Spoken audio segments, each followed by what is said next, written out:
Welcome to the viewing room, where we talk about films new and old, local and global. Today we're going to be talking about National Lampoon's Christmas Vacation. It was released December 1st, 1989, with a budget of $23 million USD. Hi, Adam. Hi, Ethan. Merry Christmas. Merry Christmas. This episode Merry Christmas, you filthy animal. Yes, that's good. This episode, I guess, is going to be released Christmas Eve, December 23rd. Yeah. 24th is Christmas Eve. Yeah. Christmas. Oh, right, because 24th is Christmas Eve. Yeah. But because today is the tomorrow's the 23rd. Yes. My timeline just got really crapped on there. Yeah. Holy crap. Christmas is Wednesday. Uh-huh. Oh my God. Yes. Okay. Our episodes come out Tuesday. We're not releasing it tomorrow. I don't know why I thought we were releasing it tomorrow. Tuesday the 24th. Yes. Christmas Eve. You're watching it today. If you're watching it, Merry Christmas to you and your family. Yes. There we go. Okay. We're going to do a gift exchange. Yes. Do you want to do that now? Yes. Okay, let's do that now. You open yours first. I want you to you gotta give it to me. I'm not gonna open the gift. I just want to say how beautifully I wrapped this. That's right, I wrapped it, not my brother. That is impressive. I have never been able to wrap anything that well. And I wasn't able to until I asked my brother to wrap this for you. So here you go. That seems like something your brother would be good at, actually. Yeah, he's got the hands. Yeah. All right, let's see. And so we'll say what it is for our audio listeners too. I see watch top movies. Yeah. Let's see what this is. Something about movies. I like how we both just like, oh, this is what we talked about. The top 100 movies poster. So we can hang it on the set and we can work our way through it.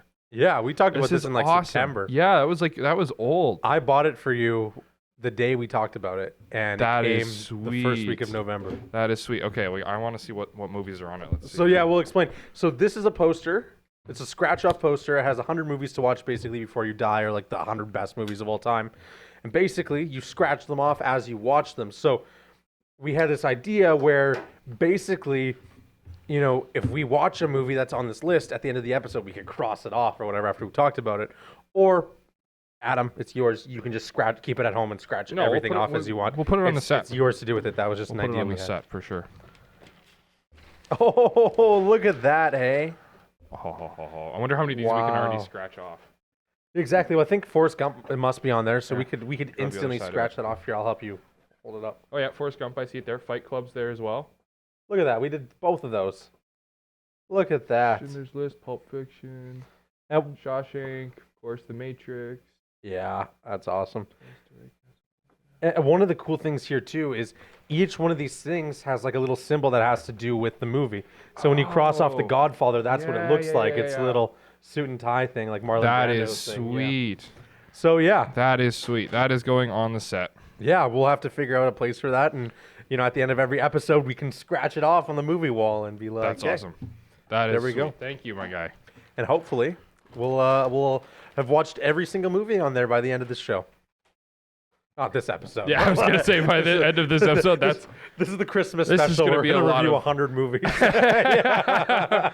right, there you go. I'm gonna open mine now. Yep. Okay. I did. I took the easy route and went for a bag because Oh, I boy. suck. That's awesome. No way. No way. Oh my God. And tell them what it is. So I got custom viewing room T-shirts made. So it has the viewing room logo on the front. It has the damn logo on the back. It has our names on the sleeve, and it has a QR code that has since been broken on the other sleeve. So when I made them, it worked perfectly, and I was looking for a QR code site that was free, completely free. Oh my God, that's awesome. And then like a day or two before they arrived, I got an email saying your free trial is expired, and it was like $60 a month to keep the QR code going. And I'm like, okay, that's not worth it. But the QR code wasn't worth it? Well, $60 a month. That's awesome. That's your like gift in perpetuity or something. Well, for my birthday, we'll get the QR code. Yeah, exactly. 1 month of the QR code working, but it used to go to the YouTube playlist for our show, and because I made one for myself too. No way! No way. Oh my god. So we have matching t-shirts. I'm so excited. Yeah, and I got our names on them and everything. So Wait, my name's on it too? yeah.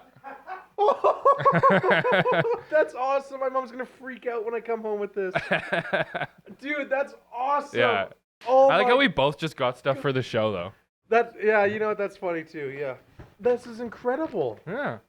Thank you so much, man. Where'd you make these on? I don't even remember. One of the sites. It's a Canadian That's company the too, so logo. you know. Oh, that's so awesome. Should I put mine on? Yeah, let's do the episode in Put it. mine on, yeah. Oh, that's so incredible, man. Thank you. Wow, we're gonna get sparkles everywhere from this tissue paper. Gary, you can keep this. I don't want it back. My man, thank you.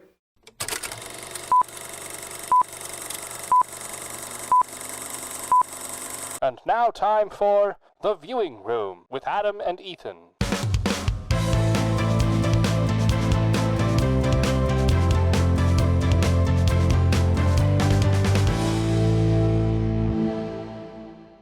I can't believe we have like our names on them Right. too. Oh, my heart is full right now. Thank you. Wow. Thank you very much, man. Merry Christmas to you. Yeah, that was fun. I guess also, it is your birthday tomorrow or yesterday, yeah. as we released that episode. And so, happy birthday to you Thank as you. well. Happy 19th. No, it's tomorrow as we're recording and yesterday as this releases. Yeah. So yeah, 19. 19 years old, hey? Uh-huh. I can legally drink. Well, we better go out for a drink or something. But I mean I haven't drank Do before. something. I'm a good boy. I follow the law. Right. So Sure. first drink tomorrow. Yeah. Really? Are you going to sit down with your dad and have a glass of scotch or something? I told him to surprise me. I said, have something interesting, like an interesting drink. He's going to have like a spiked Mountain Dew. Hey, I'd like that. That's awesome. Yeah. Well, I guess we should get into the episode. I said National Lampoon's Christmas Vacation. It was released December 1st on 1989. The same day, the East German Parliament abolished the constitutional provision, making like the Communist Party a monopoly. So yeah, to summarize that up, like no communist monopoly, which was considered a huge step in making Europe less communism and more not that. Socialism. Socialism is communism. Yeah, but like it's less. So It's less left. Is that how that works? yes. Yes, it's more to the right. Yes. I know my directions, which would be east on a compass. Depends which way you're looking. Depends what way you're facing. That way, which is also north, which means east would be this way. What? No, it isn't. Yeah, it is. No, Yeah. that's south. That's south. That is north. What? That is north. Where are we facing? We're facing west right now. But like, Prince Albert's that way. No, Prince Albert's that way. Are you sure? Yes, I'm 100% sure. Dude, no, that's not true. Is it? Yes. Stop it. He knows his compass. I'm having like a massive. Okay, think What? about it. Taylor Street runs east to west, and we're parallel with Taylor Street right now. Oh my god. I've spent my whole life thinking north was that way. That's south. Oh my god. But my house is that way. My house is that way. Your house is that way. I'm going home. Well, don't go If I that can- way or if you I won't can go find home. it. Oh man, this episode's been tough for me, man. Oh. I messed up when Christmas Eve was. Okay, well, I won't mess up the budget, which was 25 million USD. Now that's pretty high. Comedy in the 80s, that is incredibly high, especially when you compare it to Ghostbusters, which Mhm. released a couple years prior with a budget of $30 million. Okay, that is a remarkably high movie, Mhm. like budget. I think that's very shocking considering the not lack of special effects. There were obviously special effects and stuff like the cat. I Yep. will use as a prime example, but I do think that is kind of like whoa, that's a little bit high. I wonder where all that money went. Great cast, but I don't think Chevy Chase was making. I mean, I don't think he was one of the highest paid actors in that time, was he? No, I don't think so. He was just making a lot of Christmas vacation movies. Yeah. Like, but you Yeah. know, whatever. I digress. It grossed 73 million USD at the box office. It was originally considered a flop, but that people were like, wait a second, this is a Christmas classic, and it's sitting about around a 70% on Rotten Tomatoes. It's crazy how things just become Christmas classics. Yeah, like a movie that could be so hated. Like think about like Fight Club even, right? And now everyone's like, oh my god, Fight Club's the best movie of all time. But like people were like, this movie sucks when it came out, right? It's like, I wonder if my films will ever do that. Obviously cast, Chevy Chase, Randy Quaid, Beverly D'Angelo. Randy Quaid. I won't talk about Randy Quaid too much this episode, but we know the stories of Randy Quaid. He's a bit of a loony bin. I think he got deported from Canada recently. I don't really keep up, but yeah, I've heard some things. He's in and around the jails. Yeah. But Cousin Eddie, on the other hand, they haven't caught him yet. It was directed by Jeremiah Sheshik, and Jeremiah Shish Kebab. Shish Kebab. Yeah, there we go. I don't know. Should we just hit up with the synopsis? Should we just go right into it? Okay, let's make it happen.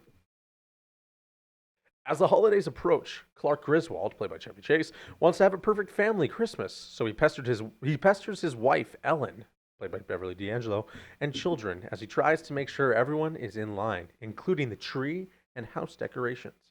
However, things go awry quickly. His hick cousin Eddie, played by Randy Quaid, and his family show up unplanned and start living in their camper on the Griswold property. Even worse, Clark's employers don't give him the holiday bonus. Yeah, so... Yep. No pool for them. No pool that he already made a down payment on. What, a $7,000 down payment? $7,500, I think it was somewhere around there. Oh, that's tough. I don't agree with the movie saying that, like, oh, hey, things take a turn for the worse when Eddie comes. Because I would say from the moment Christmas starts happening, this movie is just a turn from the worst. Yeah, I mean, that very first scene. I mean, they get into how many car accidents, and they forget a saw, and they rip a tree out of the ground. And I mean, you could explain Clark Griswold in that sense, as he's just a very unlucky man who wants to do right by his family, and ends up managing to...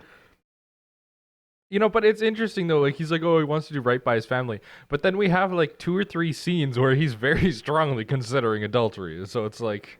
Yes, he's a family man. He's a family man with a bit of a dark side. Yeah, exactly. But then, but that doesn't make any sense to me. Like, I mean, like, look at your wife, and now you're like... Yeah, exactly. But sometimes, when you eat chocolate pudding every day for a year... That's not what I'm... That did not sound like... No. Sorry. No. Yeah, that's what I want to know. Where We're is gonna this stop going? there. I didn't mean to say chocolate pudding. That's not what I was inferring. No. Too much of a good thing sometimes is a bad thing. However, marriage is... No. What I'm trying to say... You know, like Monty Python? Marriage. Is that from Monty Python? I have no idea. Gary? I'm doing great, kid. Okay. Well, can we not ISO camera 3, man? Well, I'm still waiting for you to get to the point. You're watching here. a man crash and burn. Okay. I'm waiting for you to get to the point. Sorry. What I was trying to say is, you're right. It was a very long-winded. What did chocolate pudding have to do with saying you're right? I was trying to make a joke. I was trying to defend him, but no, you're right. Okay, right. You're right. It is wrong to be adulterous. Is that a word? Whatever. Yeah, sure. Yeah, we'll make it a word. Because once you're in marriage, you're in it for the long haul, and I don't care who you are, because that's what it is. And divorce is an option, but okay. Sorry. This doesn't make any sense at this point.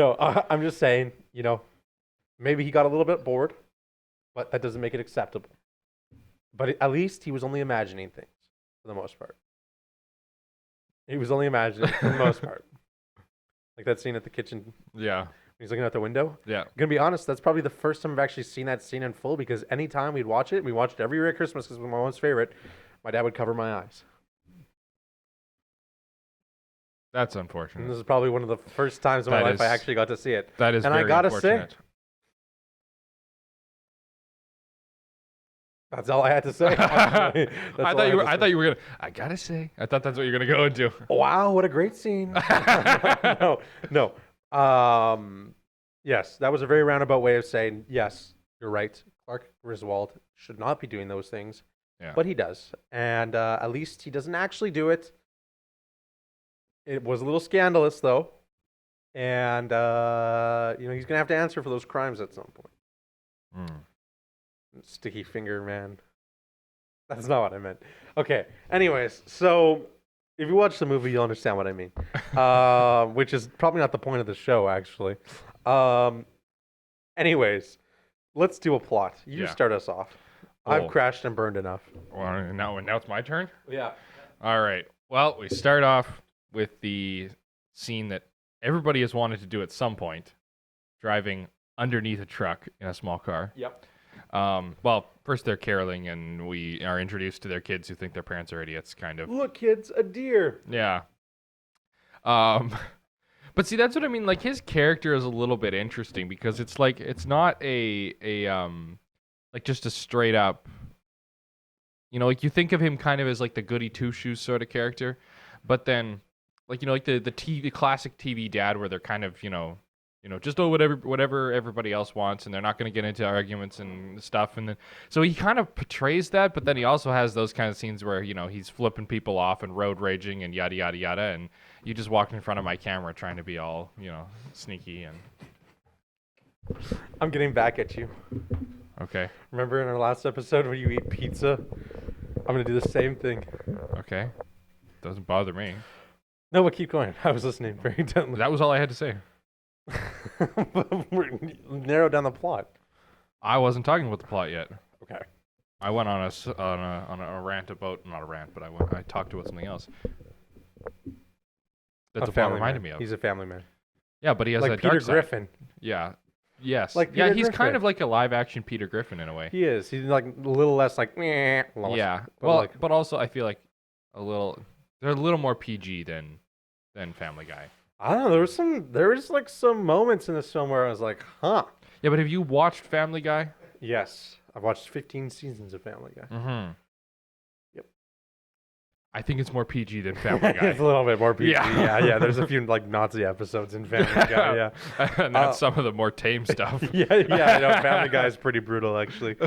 Don't even get us started on South Park. I was just about to say South Park.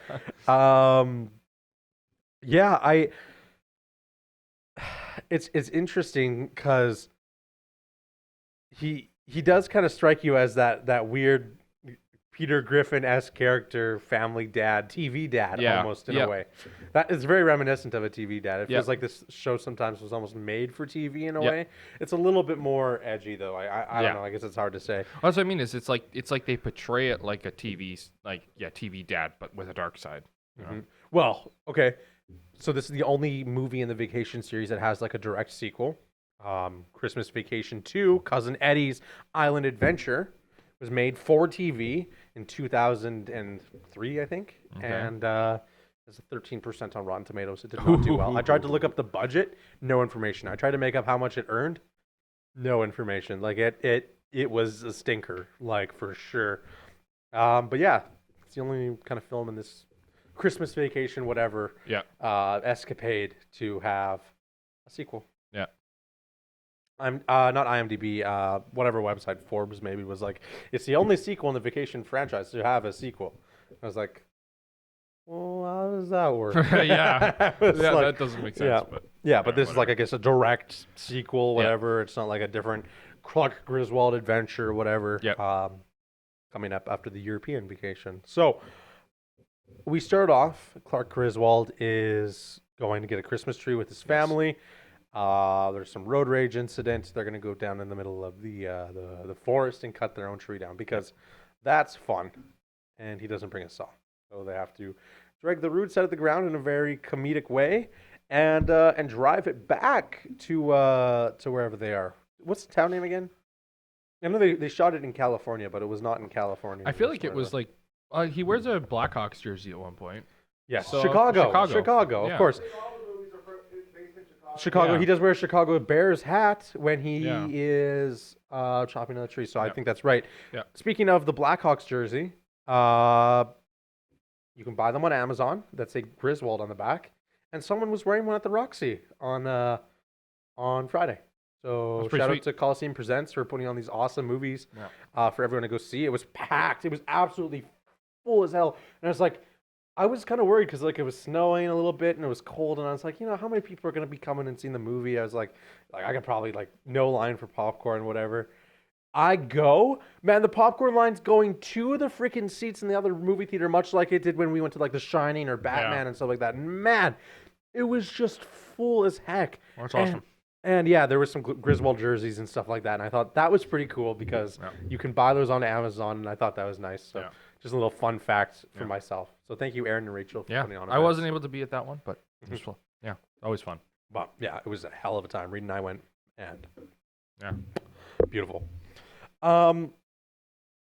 So I guess there's a lot of antics in this movie. I feel like there's even a lot of characters that don't add much to the story, that just like do plots, right?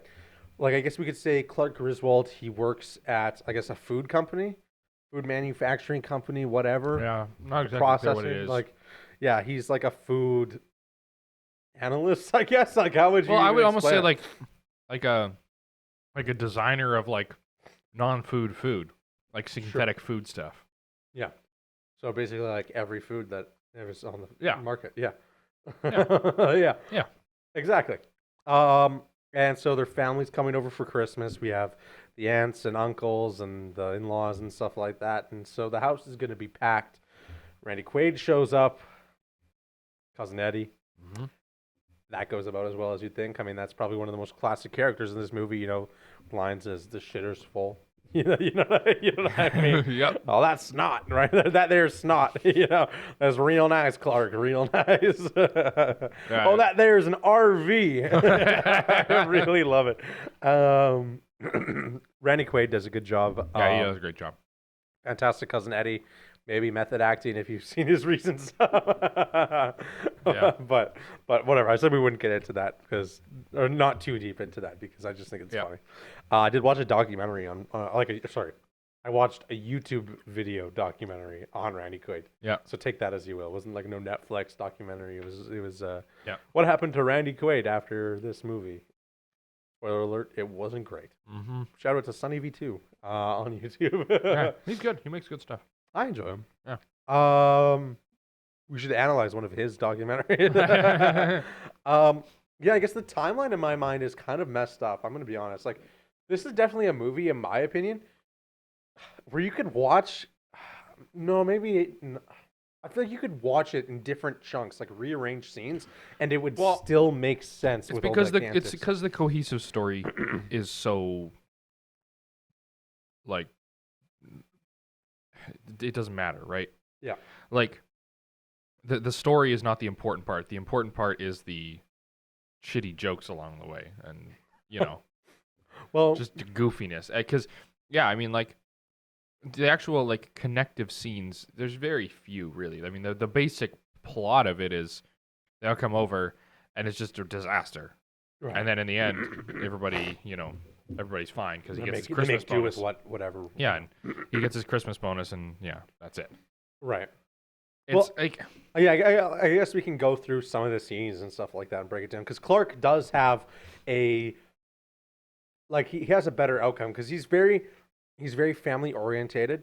He has a short temper and he has a lot of bad luck happen to him. So I think he definitely finds out throughout this film, like, hey, even when it's interesting because I feel like the lesson he learns throughout the film is like, oh, hey, like even when things are going wrong, you can try and find like a silver lining or something like that based on the conversation he has with his dad or one of his mentors.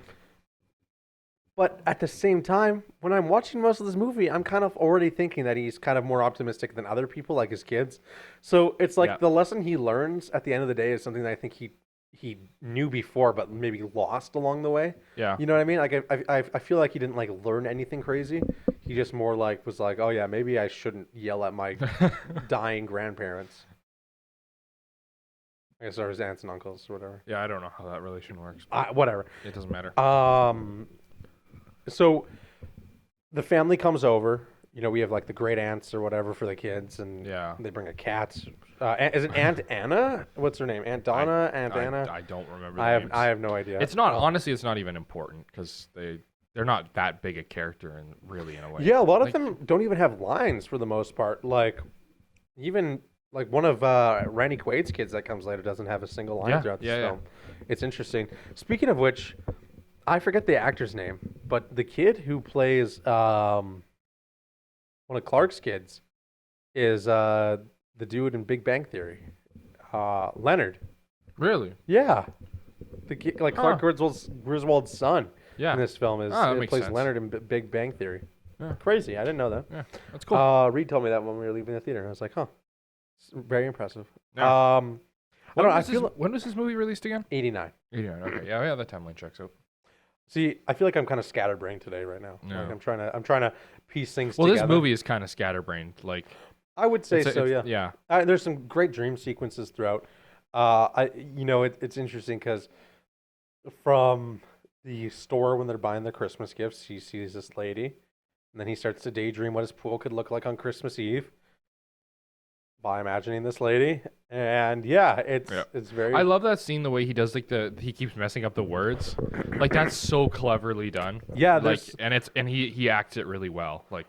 Yeah, Chevy Chase does a great job, and I know I've heard rumors that he's very difficult to work with or whatever.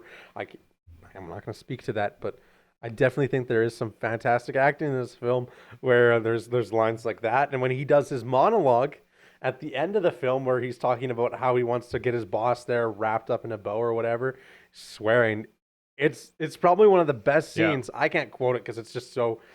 Rapid fire. It's rapid fire, vulgar. It's like Eminem, like on crack. And man, like it is a great little like soliloquy. Yeah. If you want to call it that. There's an art to it in a way, right? Yeah. Well, honestly, his acting style kind of in a way reminds me of like a toned down version of Jim Carrey.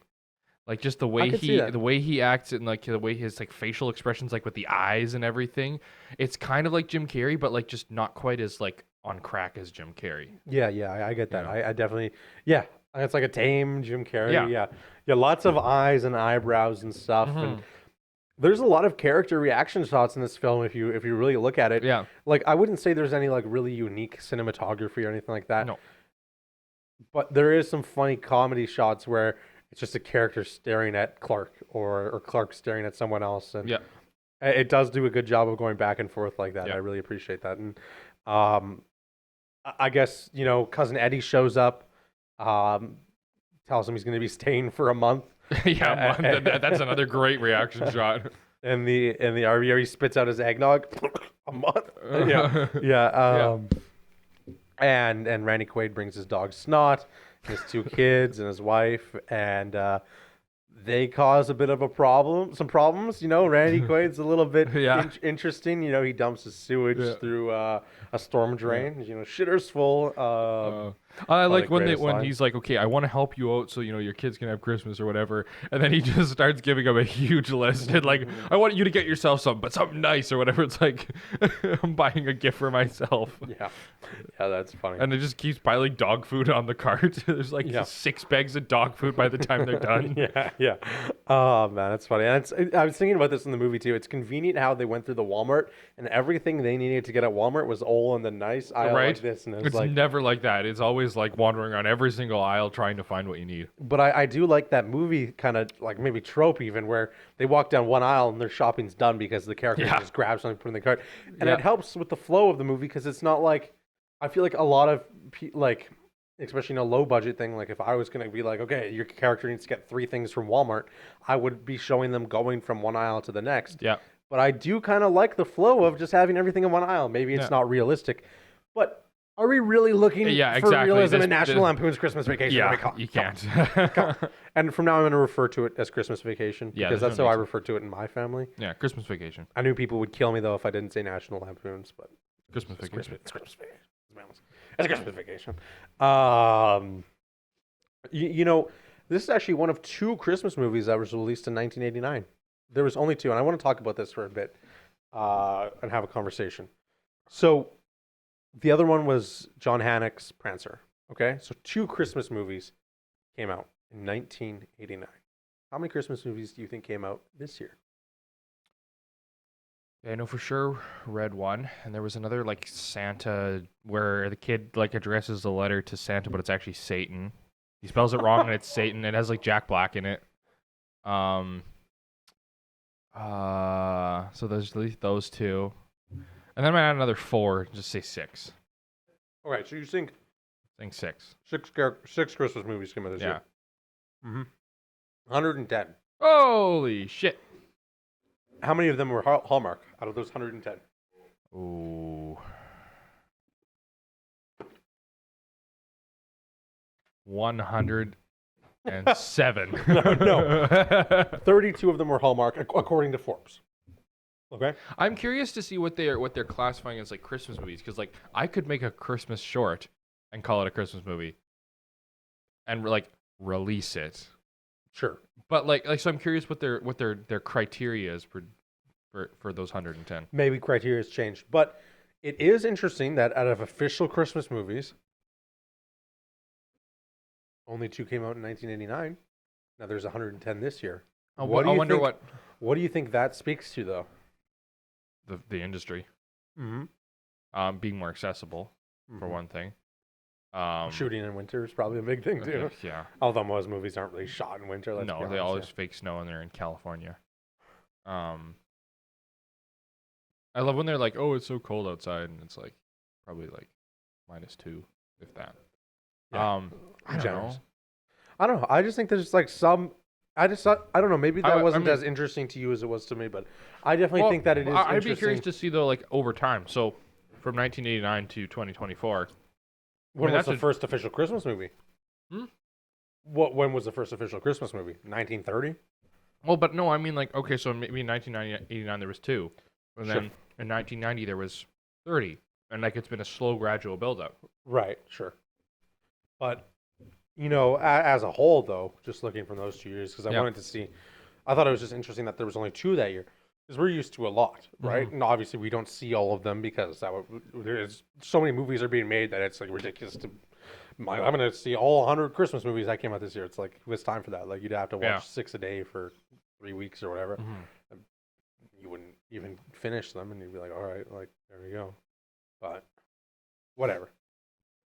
I just wanted to know, like, if you had any opinions on that. I don't know. I guess I thought it was going to lead into more conversation, but I like maybe we've said enough already. I just thought that was really interesting. It is, but I don't know enough to. That's something I'd want to dig into more and like really find out like what the criteria is and everything. And Yeah, exactly. I don't know. I just thought that was really interesting. To it me. is for sure. Obviously, I think this one is a classic, and you know, rather than watching Red One, I'll be watching this one again. And unfortunately, that's just how it goes sometimes, right? And I think my favorite Christmas movie is Elf, with Will Definitely. Ferrell. But 100%. there's a lot of people that hate that movie too, and I'm like, what is wrong with you Grinches? Elf is like the best Christmas movie of all time, just like Happy Gilmore is the best sports movie of all time. Huh. Hate to say it. Die Hard is probably the second best Christmas movie. I'm happy you think Die Hard's a Christmas movie, because I agree.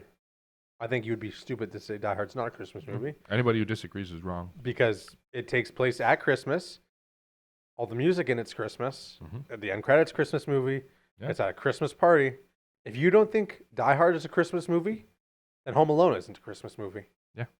I mean, maybe Die Hard's more blood and gutty and stuff like that, but like, let's be honest. Home Alone is just a tamed down Die Hard. Deadpool Christmas. That's a Can you Christmas imagine? movie. Yeah. They did have that one. They had the Deadpool holiday special or whatever it was They called. did? I haven't seen that. Yeah. I have to watch that. I Yeah. have to watch that. And they made Deadpool 2, but like for kids. How do you make Deadpool for kids? Just cut every scene? They call Just make opening credits and that's end how, credits? that's the first time I watched Deadpool movies, when my parents bought me like the Deadpool 2 thing for Christmas. It was like Deadpool 2, but like PG-13. How? A lot of editing. Sell it to a wider market of kids.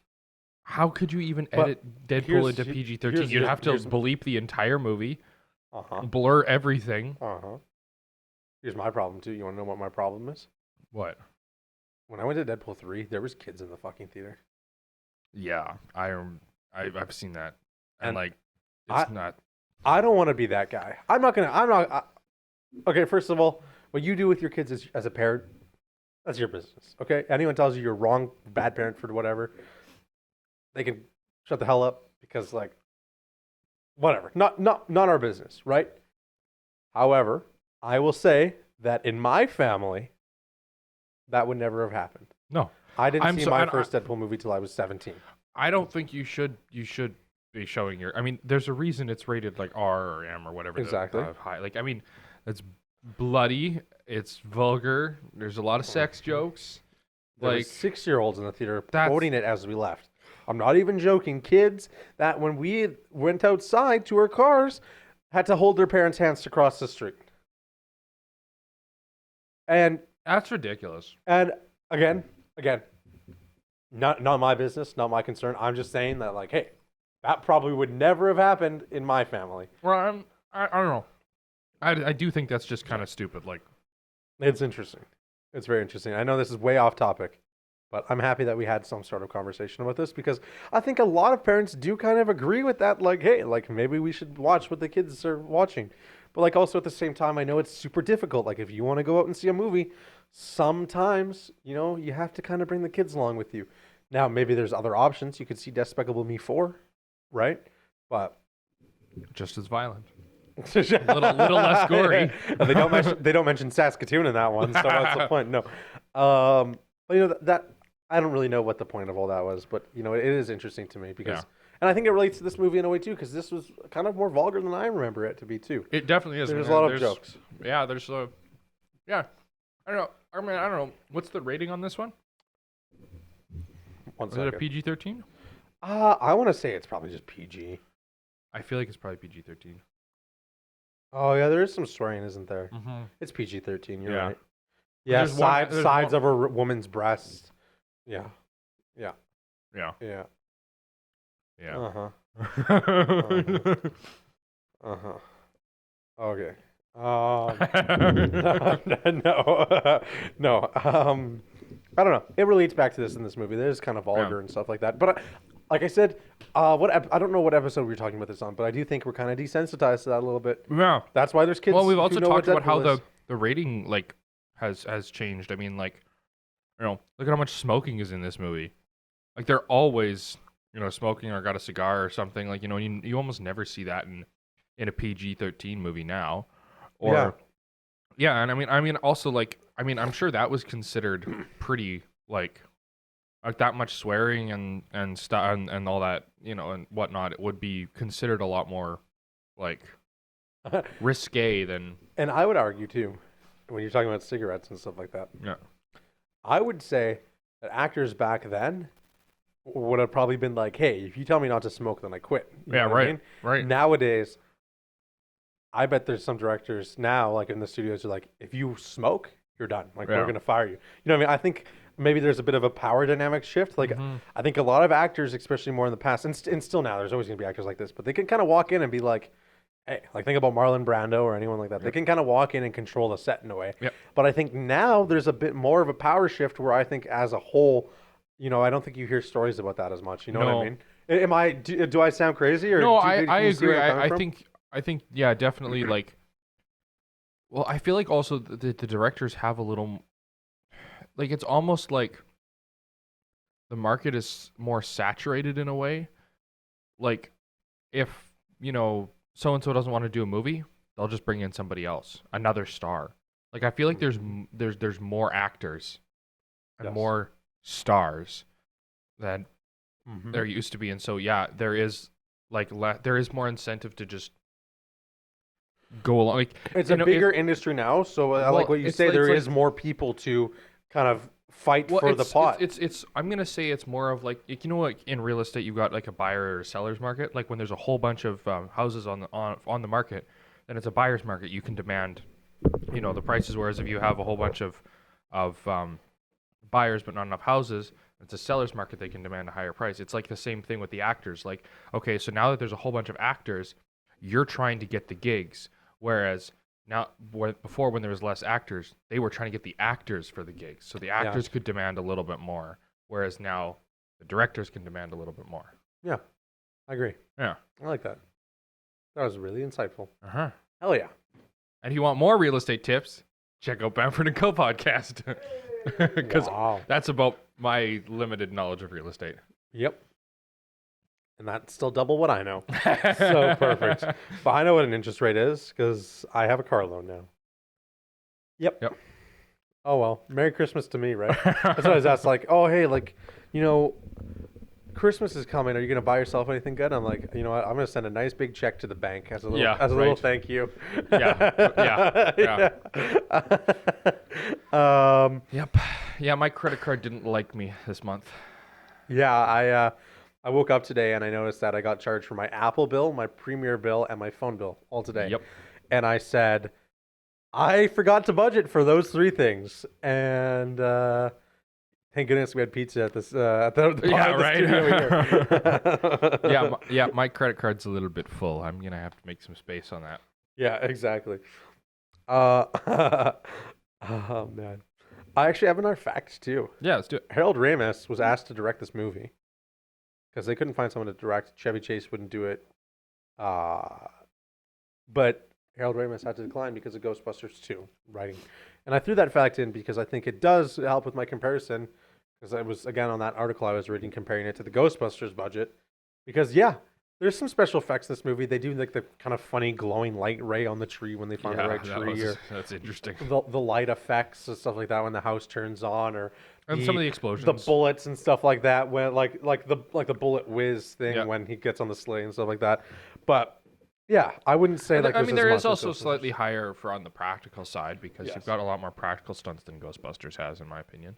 I mean, like, you know, a lot of the stuff on like the ladders and some of the stuff like that. I can see that. Yeah. Like, that, and so then you got to have stuntmen, stunt coordinators, and everything, and those take more time to shoot. And I agree. You, the one guy falls down the stairs. He falls over multiple times. Those are all stunts. Yeah, and also, I mean, the vehicle scene, that opening vehicle scene. Anything more than a walk is a stunt. Yeah. Right? And they would have been fun to shoot that vehicle scene with the logging truck. Oh, yeah, I'd love to crazy. do that.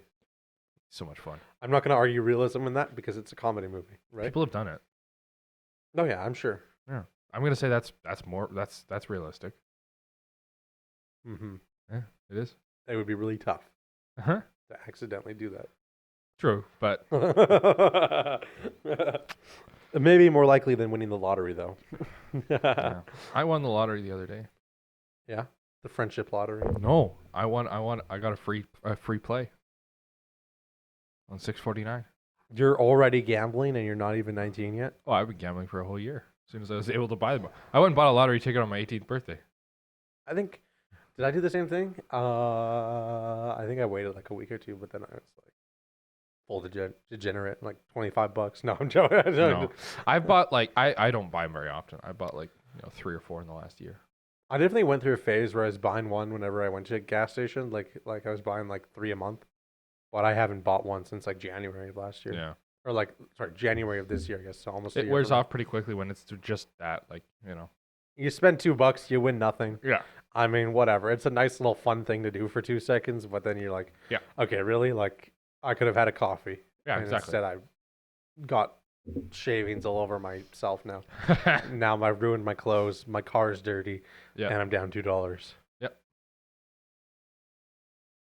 Anyways, so that's why I save up my money to go to the casino. Yeah, exactly. Right. Yeah. That's where the real fun is at. I don't know. I don't have too much to say. Like the plot's so here and whatever. I mean, Clark finds out his Christmas bonus is canceled. I mean, that's the real plot, really, in a way. Yeah. He's expecting this big Christmas bonus. He doesn't get it. So Randy Quaid, cousin Eddie, kidnaps the CEO, the chief executive officer, and brings him to the house. And basically, they're like going to threaten him and be like, "Hey, you give me my Christmas bonus or whatever." Yeah. SWAT team is called in, the police, because there's a kidnapping. Yep. The CEO's wife comes in. And I love this part in the movie so much because I hate her as a character at the start, right? You hate her so much as a character. Like, oh my God, like, actually, sorry. You don't hate her because she's doing the reasonable thing. Right. Her husband gets kidnapped. Yes. Right? But you don't love her. You don't love her because she's rich, whatever. They want us to not like her. But then she comes in and she's like, "Oh, you idiot! What a cheap way to make a buck off of someone." Yeah, right. And then love that. immediately you love her because Yeah, you're right. like, yeah, oh, yeah. And then the cop's like, "Wait, you didn't give him a Christmas bonus?" Yeah, right. Yeah, And, exactly. Out of all the lousy shit you could have done, Yeah, I would have right. beat you myself. And he's like, no, listen, guys, I'm going to give him back the bonuses because he gets kidnapped. And I think that's hilarious. It's awesome. You know what? I noticed something in this scene. You know how like they're all like frozen, like because the police are right there, and then her wife comes in. Yeah, and she puts her hand, she reaches and then right on his junk. Wasn't in the script. Beverly did that. Yeah, as a joke, and Chevy Chase was fine with it, but no one noticed. Like no one said anything on the camera crew or anything like that. So she just kept doing it. Yeah, and then made it so into the funny. final film. That's so funny. Yeah, there's got a big laugh in the theater when she just reaches over and grabs his Christmas package. Yes, Christmas package. That's clever. But yeah, I don't know. I think that's funny. Basically, Christmas bonuses are back. They can finally get the pool they've been looking for. Yeah. And Christmas is saved. Amidst other things, they have a turkey dinner. They burn the turkey dinner. There's a cat, the aunt There's Anna, no or whatever cat by we'll the call end. her. Gets a cat. Cat chews on some cords. Chevy Chase plugs in the cord, or Clark. Cat goes meow. Gets fried.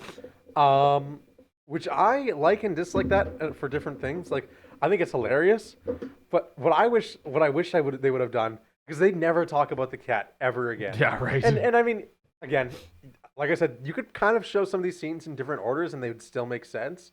Like obviously continuity with the Christmas tree being burnt and not burnt or whatever. But like, I mean, the cat getting killed, it feels like they should have like at least had a funeral for it or something. That would have been funny, and then you could have a bunch of shit go wrong at the funeral too. Yeah, exactly. Yeah. But I mean, like I like this, whatever. Like, we also have to talk about the neighbors. Like those neighbors get screwed over so hard. It's like a little subplot. They just keep getting screwed over. It's funny. The neighbors are like mean and condescending to Clark, but for the most part, you kind of feel bad. For the rest of the movie, they just mind their business. And right. All this shit's happening to them. It's just at the start of the movie. They right. Clark. And that's where I kind of don't like it in a way, because it's like we're not clear on how we're supposed to feel with them. Because at the start, you're like, yeah, they're an asshole, so they deserve it. But then for also, the entire rest of the movie, they seem reasonable because they make fun of Clark for having like the dumb mask on and being looking very dumb. Very true. But and then they just get screwed over the whole movie. Yeah, exactly. And it's funny, right? We're not meant to like them or whatever. Yeah. But yeah, for the most part, it is kind of funny how it's almost like they make fun of the main character and now they're evil. But like, at the same time, I feel like some of the stuff Clark does in this movie is way worse than anything they did. Absolutely. But maybe it goes to the little unhinged nature of Clark Griswold. But there's some nice little details too, right? Yeah, for sure.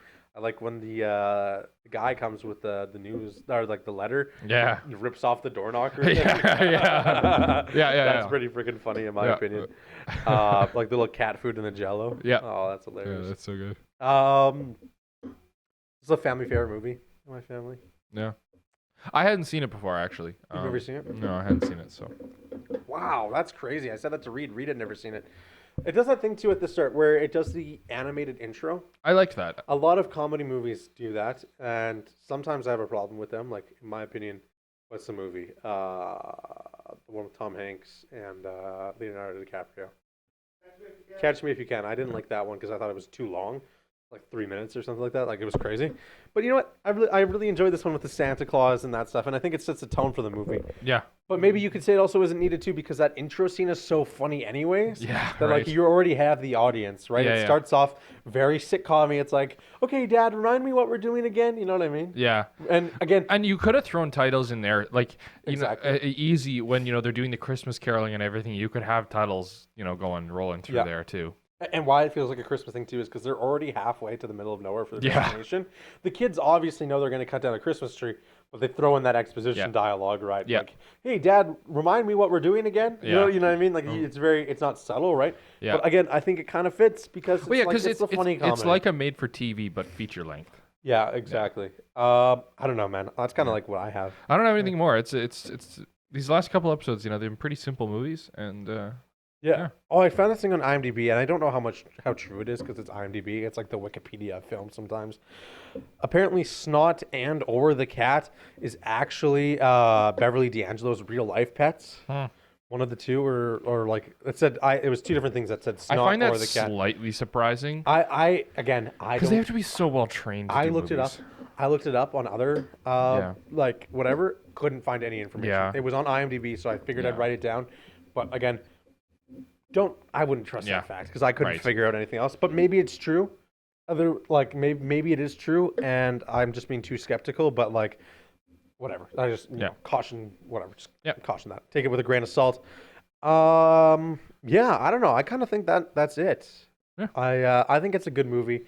I think it's creative in its writing and dialogue, but I don't think it's exceptional in like cinematography or special effects. No. I don't think. But it doesn't have to be. That's not the genre of movie, right? Yeah, I don't. It's not and I don't supposed to think be a really like cinematic like intense experience. It's more about just sit down. Like it's supposed to be a goofy, fun family movie. Feel It's not. good, yeah. Yeah, like it's not supposed to be like Oppenheimer, where like it's like intense and it leaves you thinking and that kind of stuff. Like it's just fun. Yeah, I agree, and I think it does a good job of the stuff that it's meant to do. You can sit here and nitpick things, right? But yeah, it's exactly that. Like, I don't think it's genre defined. I don't think it revolutionized cinema or anything like that. I think it's just a solid movie to watch with the kids or the family, and I think it's gonna stay one of the traditional movies that we watch in our Christmas playlist. Just like we're gonna watch Elf, just like we're gonna watch whatever, right? And I think I'm gonna add Violent Night into my repertoire of Christmas movies because I think that's one of my favorite Christmas movies as well. It's David Harbour as like John Wick Santa. Oh God! Honestly, sounds really good. I saw it opening night and I thought it was gonna be garbage, and I actually really loved that movie. All right, So I'm gonna have to check that one out. but yeah, that's kind of what I have.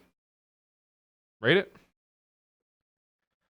I hadn't really thought about this yet. Yeah. I'll give it 6.8. Mhm. Solid, nothing special, Mhm. but it's enjoyable. So 6.8. I thought you were gonna take a longer time, so I was like, oh, I can have a bite of food. Yeah, you can have. Gotta eat faster. I can't eat fast. Oh, okay. Well, This is why I don't eat while we record. Okay. I'm gonna give it a 7. 7 out of 10. Yep. It's a good movie. It's solid.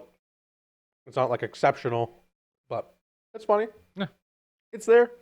And am I gonna watch it again next year? Hell yeah. Yeah. Will I watch it the year after that? Probably. Yep. It's there. It's a classic. It's maybe not as special to me as it is for other people in my family, but you know what I mean? There's some great lines, and it's a good film. Yep. Is that it? I think that's it for me. That's it. Well, Merry Christmas to you. Merry Christmas to family. you and everybody else who's watching out there Yeah. or listening. Yeah. That's Or whatever wow. you celebrate. I don't know. Happy Hanukkah. Yes. Happy New holidays. Year. Happy Kwanzaa. I don't know all of the things. So There's a happy whatever you celebrate. Happy December. Happy December. There we go. And a Merry New Year. A Merry New Year. And yeah, we do have an Instagram at @theviewingroom_. And you can follow us on YouTube, Spotify, Instagram, and Facebook. And Yes, we have a Patreon. Patreon at Dufferin Avenue Media. Thank you guys for watching. Have a great day.